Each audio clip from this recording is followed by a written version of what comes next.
ईश्वर क्यों छिपा है?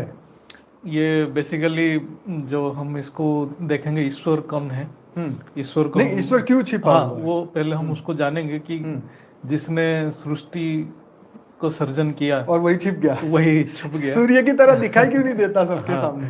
तो ये एक बहुत गहरा प्रश्न है। जो हमारे वेद क्या बोलता है कि ये अव्यक्त रहते हैं। अच्छा। जो सृष्टि जो है, सृष्टि का जो रचयिता, हाँ। जो पूर्ण चेतन शक्ति है, वो और उनकी जो मूल प्रकृति वो अव्यक्त है। अच्छा। जब संकल्प बढ़ते चला तो सृष्टि व्यक्त में आने लगा। अच्छा। तो मूल सृष्टि जो, जैसे ईश्वर अपने आप को जब देखने के लिए अपने अंदर जो गुण था, वो गुण को जो प्रकट किया जब, तब वो प्रकृति बनी। तो वो प्रकृति के अंदर जब आत्माएं भी रचना हुई तो आत्माएं भी अपने संकल्प करने लगे, तभी सृष्टि व्यक्त में आया।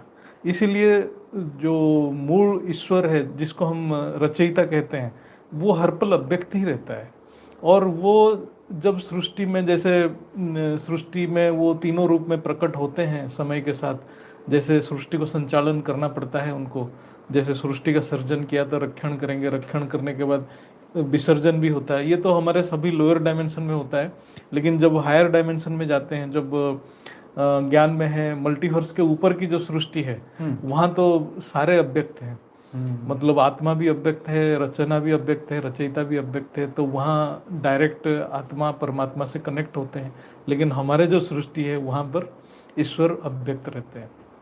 तो सीधा जवाब ये है कि भाई ईश्वर डेफिनेटली अस्तित्व में है। खुशी की बात आपके लिए ये है, जो लोगों को यकीन नहीं होता उनके लिए बताए कि ईश्वर अस्तित्व में है, लेकिन वो उनका फॉर्म अलग रहता है। वो जैसे हम ह्यूमन हैं इस तरीके से दिखाई नहीं देता, क्योंकि उनका कार्य बहुत बड़ा है और उस बड़े कार्य को करने के लिए शायद उनको पर्दे के पीछे रहना पड़ता है। जैसे फिल्म का डायरेक्टर होता है, वो पीछे ही रहता है, सिर्फ उसका